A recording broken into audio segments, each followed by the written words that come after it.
Without respect, we reject. Commence primary ignition.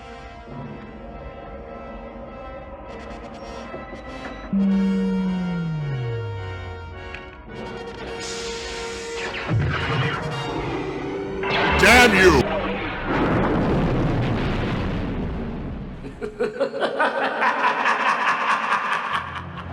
Baby. Oh boy!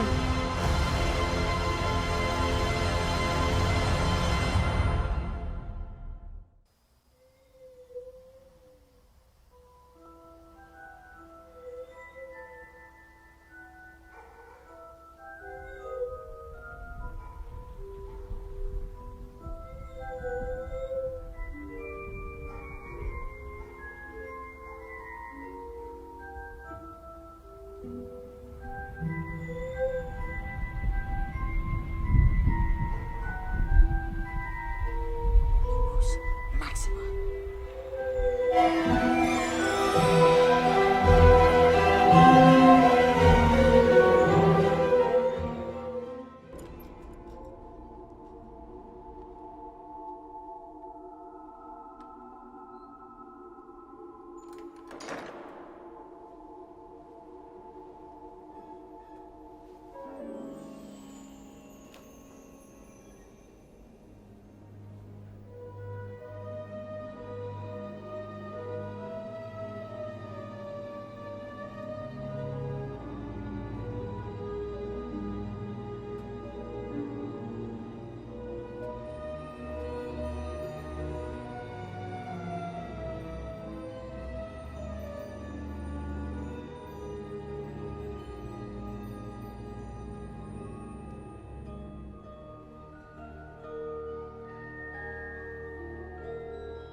Mom? Dad?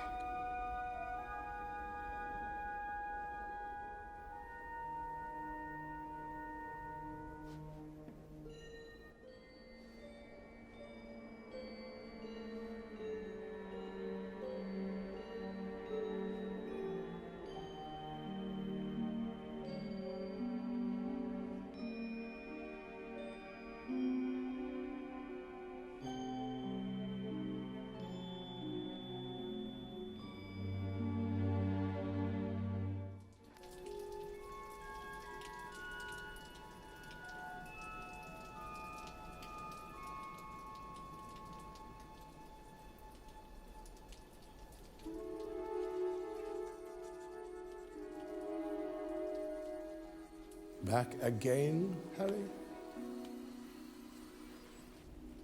I see that you, like so many before you, have discovered the delights of the Mirror of Erised.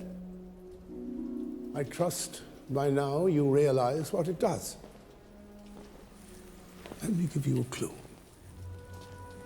The happiest man on earth would look into the mirror and see only himself, exactly as he is. So then it shows us what we want. Whatever we want. Yes and no. It shows us nothing more or less than the deepest and most desperate desires of our hearts. Now you, Harry, who have never known your family, you see them standing beside you. But remember this, Harry. This mirror gives us neither knowledge or truth. Men have wasted away in front of it, even gone mad. That is why tomorrow it will be moved to a new home. And I must ask you not to go looking for it again. it does not do to dwell on dreams, Harry, and forget to live.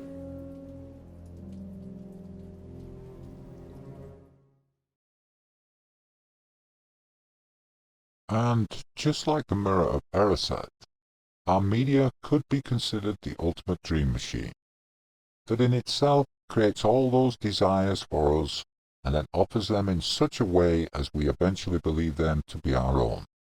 But it too offers neither knowledge or truth, other than their own distorted values and versions of both. Although one could certainly be forgiven right now for believing that it's become more of a nightmare machine that now churns out nothing more than its own variants of fear, propaganda, racism, discrimination, identity politics, and sexism, while at the same time showing scant regard for any of its own alleged ideals. But then, media never did really listen or give us what we wanted. Instead, we just got what they believed would be profitable from its own isolated elite bubble, which in earlier days miraculously seemed to match what the majority preferred. Unlike today, of course, where they seem to be more interested in minority opinions and audiences. Welcome to the desert of the real. So, does anyone remember those things we once called cinemas or movie theatres? You know, those good old days when we could pick up a paper to see what was showing locally, but then, more importantly, could actually go outside and visit one to watch an actual movie. I think it was probably around the time when there was a cinema on nearly every street corner that was actually open all the way through the week, when each of them had different movies that more or less changed to something new every week, although back then movies did seem to be churned out on an almost weekly basis. So I guess it would be around about the same time when movies and television were actually entertaining and held our full attention for the entirety of the program or movie, instead of spending a large portion staring at the ceiling or fiddling with our mobile phones. Yet that would be also around the time when TV episodes were a full 45 minutes rather than the pathetic 20 or so we have now, and with a whole series of 24 glorious episodes instead of the miserly 6 we're lucky to get these days, with each having at least 6 or more seasons rather than crawling to its sudden demise at the end of the first. I mean, come on people. Would anyone have accepted those kinds of series 10 years ago, or even 5, come to think of it? 15 minutes of absolute boredom, with titles, end credits, and a tiny bit of action, if we're lucky, that is. Woohoo! And suddenly everyone believes they just struck gold. Which I suppose is understandable, when it's probably just about tolerable in a monolithic realm of mediocrity. So what's next? 10 or 5-minute webisodes with adverts thrown in? Will everyone still be happy? I guess more really does mean less these days. That's a sad commentary in and of itself. The world used to be a bigger place. The world's still the same. It's just less in it. Just imagine what a next generation Game of Thrones or Stargate SG-1 episode would look like, crammed into less than 20 minutes. They wouldn't even be worth switching on, let alone watching. And God help anyone who dared blink, as they'd probably miss half of it before their eye reopened. Stories and movies need to tell a story, and you can't tell a well-written and compelling story in less than 20 minutes. But what you can do is preach or otherwise lecture everyone on the evils of the latest wholly newly created ills of the world. So where we once cried or laughed because of an emotional or comical plot, we now break out in tears because of ludicrously bad stories, terrible acting, dreadful scripting, or sheer disbelief and frustration at the lack of talent on display. And once where we had choice like westerns, action, drama, comedy, science fiction, fantasy, and more or less anything in between, we now have the identical same social and political diatribes, all wrapped up under various guises, trying to present themselves as action, drama, science fiction, and fantasy, along with reality shows that don't represent any actual reality, talent shows with little or no talent, and celebrity quizzes that serve only to continually dig up and perpetuate the existence of minor, second-rate celebrities. Remember way back when there was no CGI or the exorbitant millions upon millions these things cost now? Yet they still somehow manage to outshine anything being produced today, relying on good production, direction, and script writing, with A-category movies which would now be considered the blockbuster, along with those that were known as B, some of which, despite the reduced budget, turned out to be better than the accompanying A, both of which were presented together with a nice little interlude squeezed in between.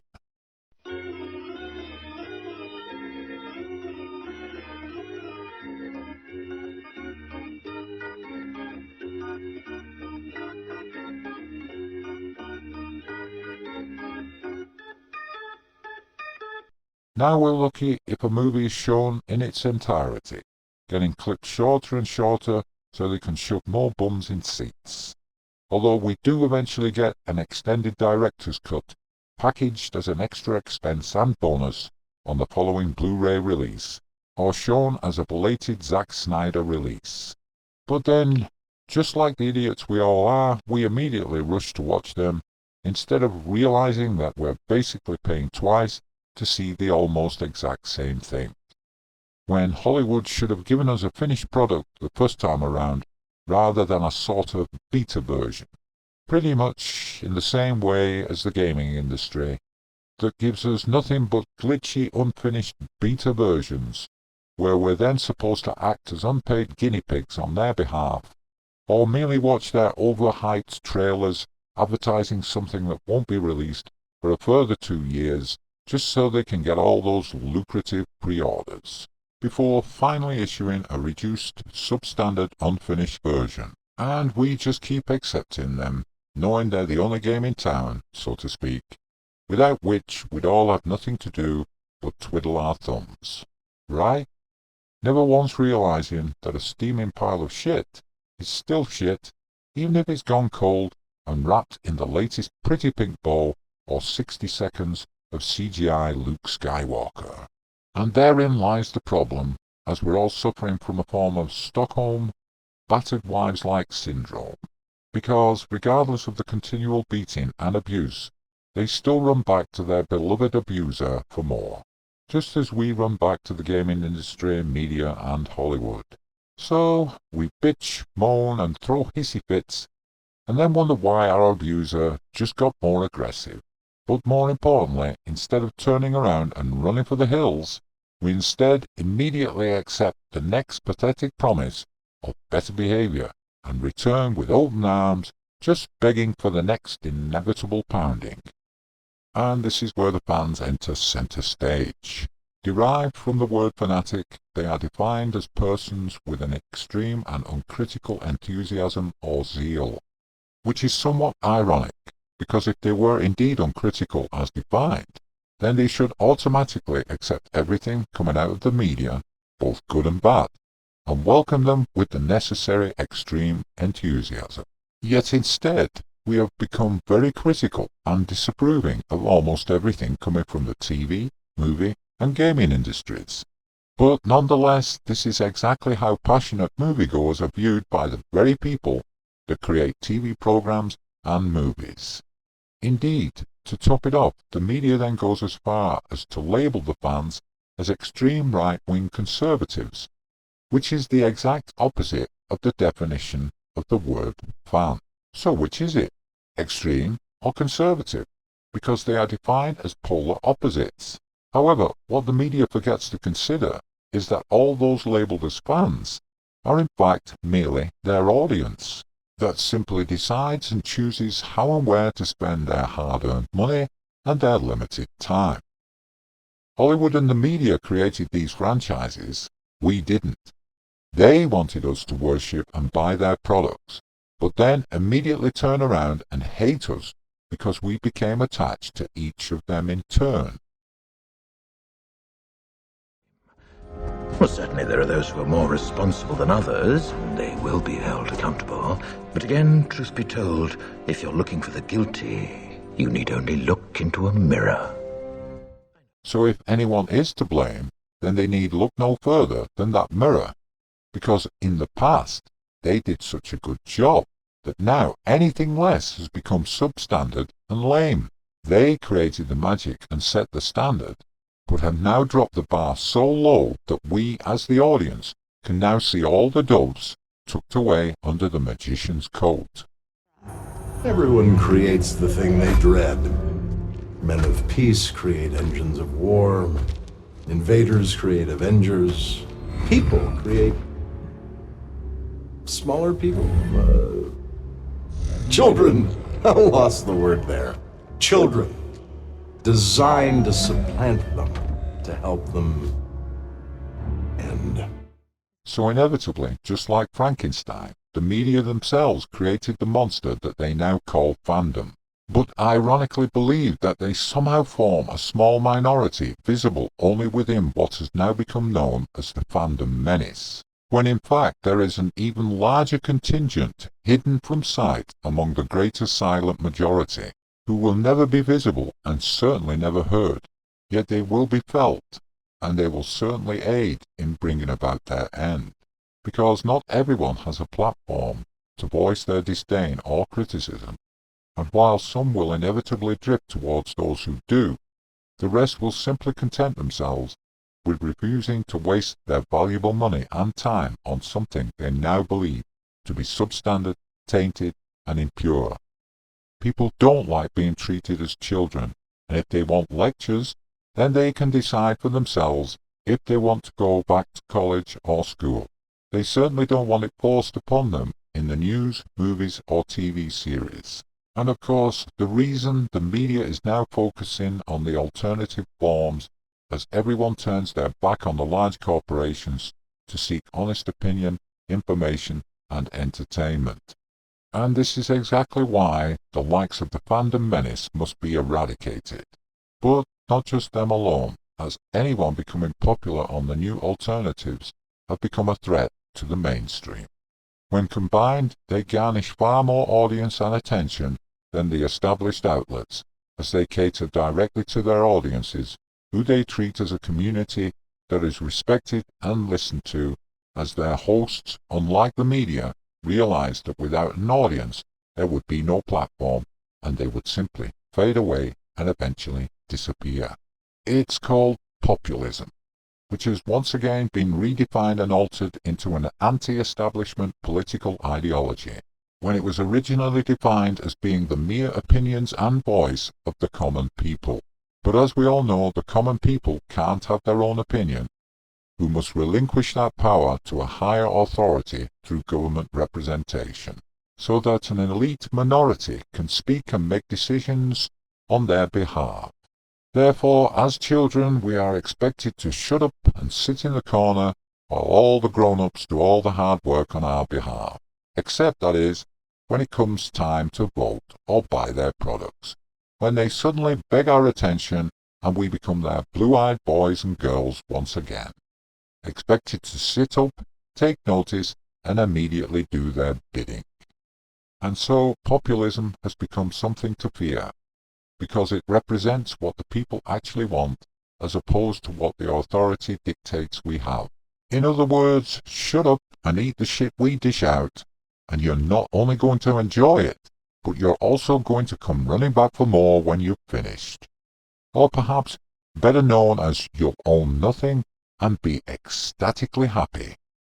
So what the media and Hollywood perceive as a threat is nothing more than an audience and populace that is growing steadily tired of the current political and social narratives that are constantly being forced down their throats by all the world's ists and phobes, attempting to shape opinion and create prejudice and bias where none exists, as we already live in a time and on a planet that has never been so inclusive and diverse as it is now.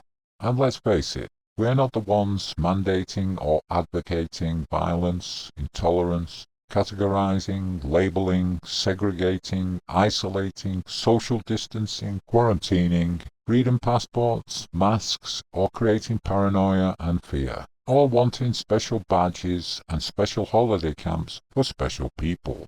Sure, there's always plenty of room for improvement, but the media, for all intent and purpose, seems to have fallen into one of its own creative dystopian nightmares that views the world through paranoid, phobic glasses to reveal a reality that simply doesn't exist. Except, of course, in the minds of a small lunatic fringe that inhabits social media and the elite corporations and government institutions. The people, the real people, and not some deluded imagined threat, just want to be left alone to live and enjoy what little they have.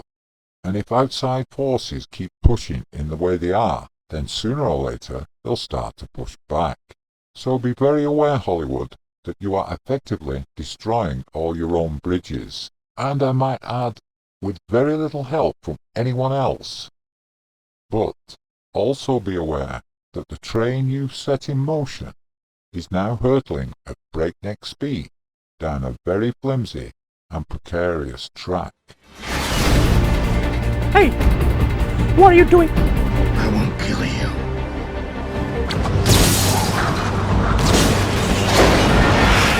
But I don't have to save you.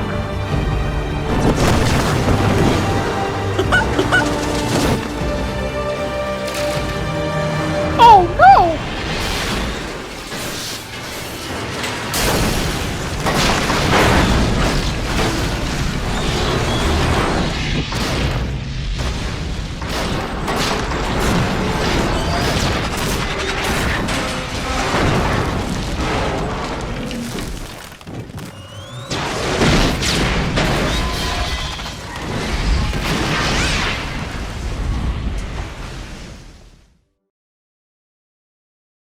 So indeed, the audiences and Fandom Menace don't actually need to do anything.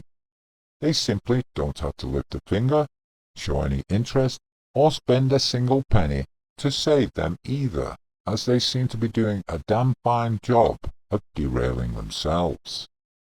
Government, large corporations, media and Hollywood are not our friends. They never were and never will be, and want absolutely nothing to do with any of us unless it benefits them in some way.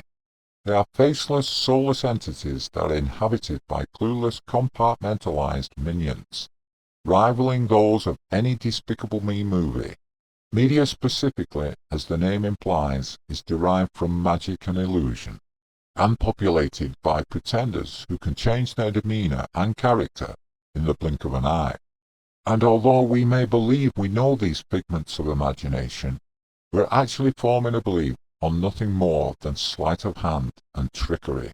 As for ists and phobes, they are nothing more than part of a worldwide agenda.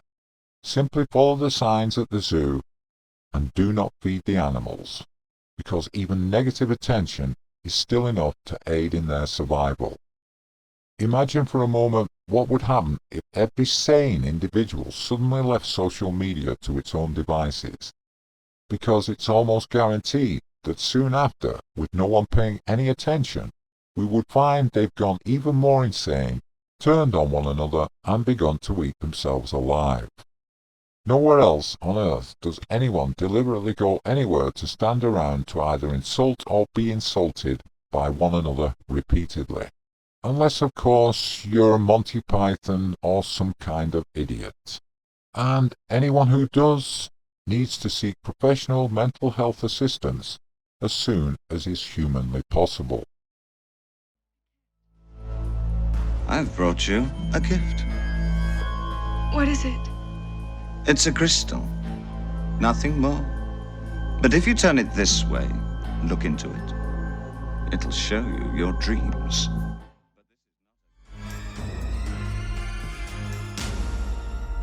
You have no power over me. You have no power over me.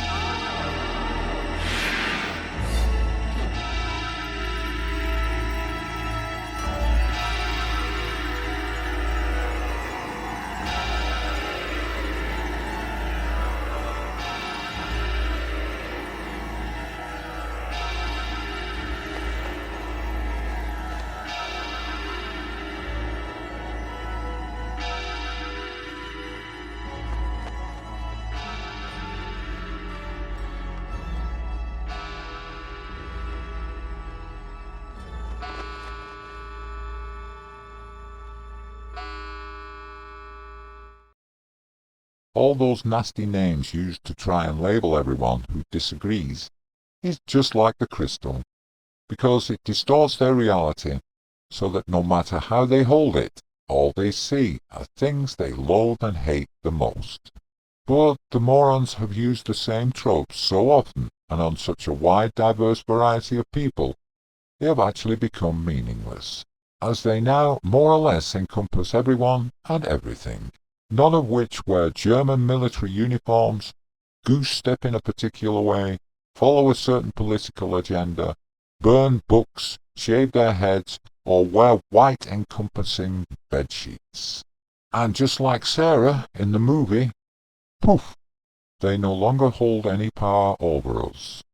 And that also applies to the media and Hollywood, just the same as if we'd gone into a restaurant to find both the service and the meal absolutely disgusting. Of course, we can choose to suffer in silence, or instead refuse payment, walk out, and never return again.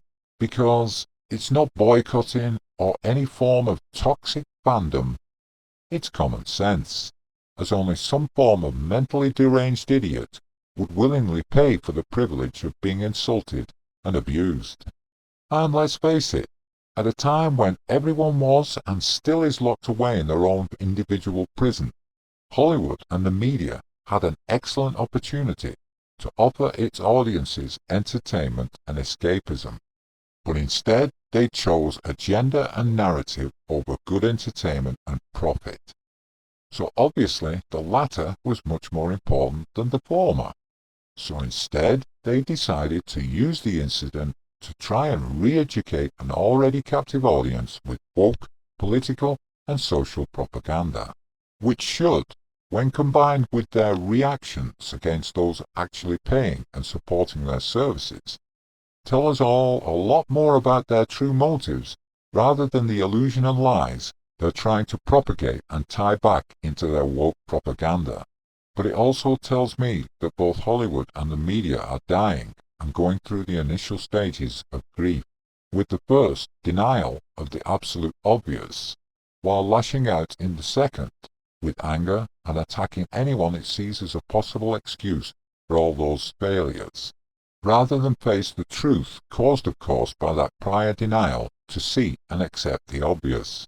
Whether you choose to agree or disagree makes little difference, as we're already well into the grand production that was 2020 the movie and now 2021 the sequel, where everything is inexplicably tied together in lockstep right across the world, none of which is any accident or coincidence, as there are greater forces at work than mere Hollywood studios or social media trolls. Pretty soon that mainstream media is going to invade and eradicate the alt versions, either through infiltration, as with the likes of Joe Rogan, or through removal of anything remotely straying outside of the narrative. And as Hollywood and the media are the narrative, then anyone attacking or criticizing their agenda will eventually be removed for whatever new reason they can dream up, especially if those channels garnish enough audience as to influence significant numbers.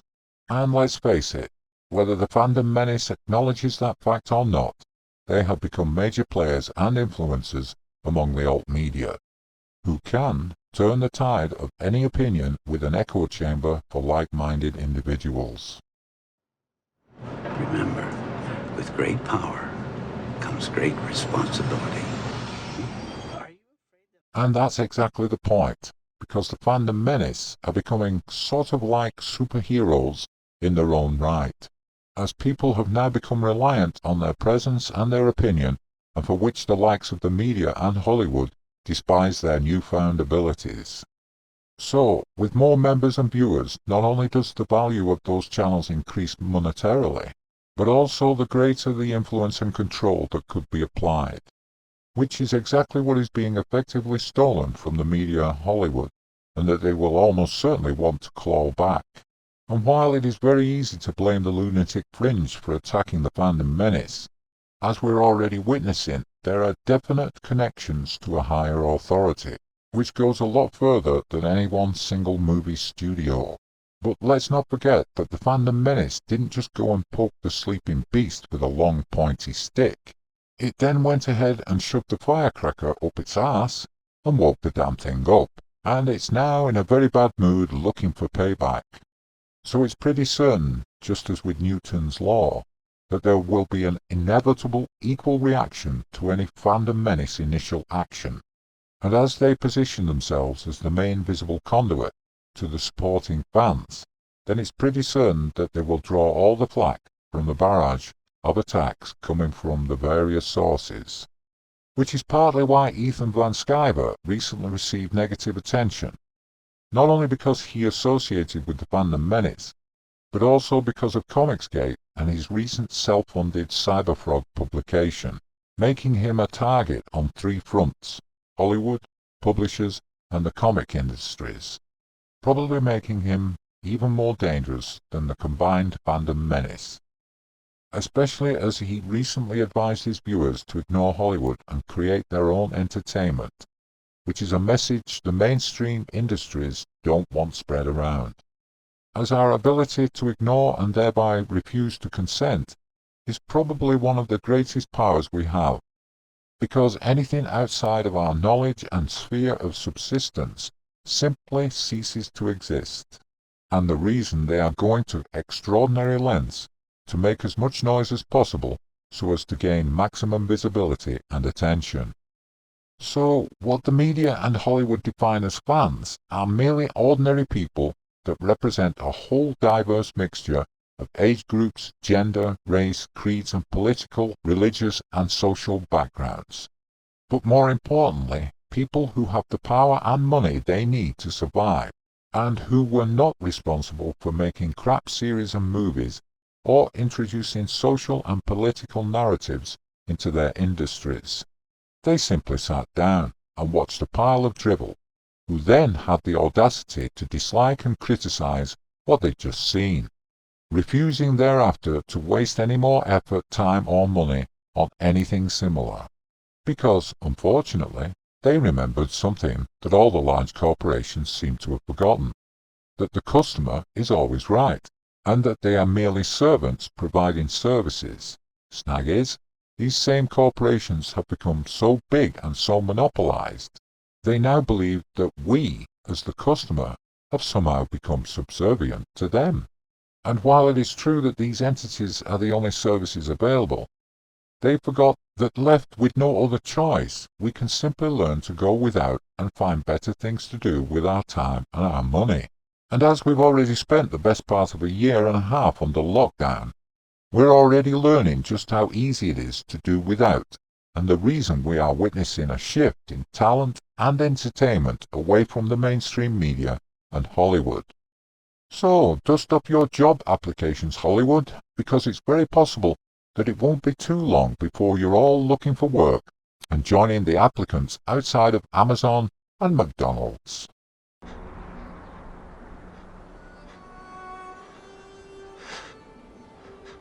You have been weighed. You have been measured.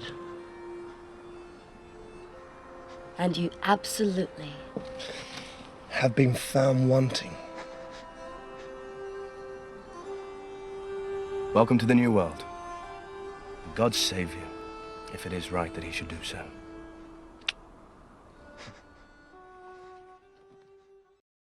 To the Fandom Menace, I say, hail! You have been a beacon of light in a time of extreme darkness, providing drama, action, and comedy that has sliced through and opened up the oppressive thick walls of our imprisonment like the beam of a legendary Jedi lightsaber. The Force is indeed strong within you all, as you have aided and promoted new creators right across the board, helped raise funds for charitable organizations, lifted the spirits of individuals all across the world, and stood as a rebel force against the forces of darkness, none of which will ever be acknowledged by anyone outside of the fandom. You are all true heroes. So, to the 2 Jeremys, Gary, Ryan, Popstar Az, Odin and the Pizza, Tom, Quarter Black, Doomcock, Comics, Drinker, Drunk C3PO, Ripper, Star Wars Girl, Mauler, Mecha, RK Outpost, Just Some Guy, And apologies to anyone else forgotten and not included. You all know who you are. May the Force indeed be with you, and make sure to live long and prosper.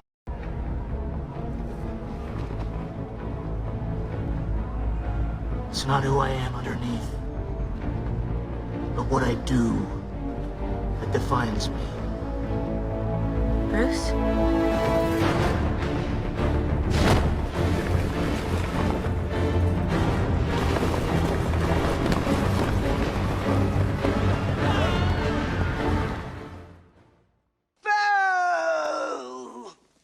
Why do you do this? Bow down to her if you want. Bow to her. Bow to the queen of slime, the queen of filth, the queen of putrescence. Boo! Boo! Rubbish! Filth! Slime! Muck! Boo! Boo! Boo!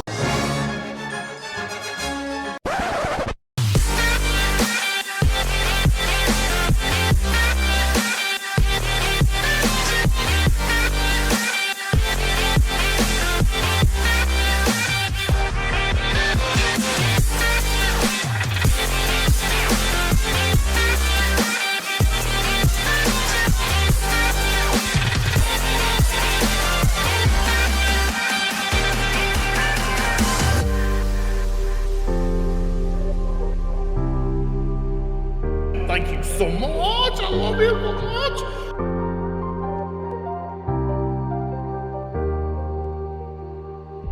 How thou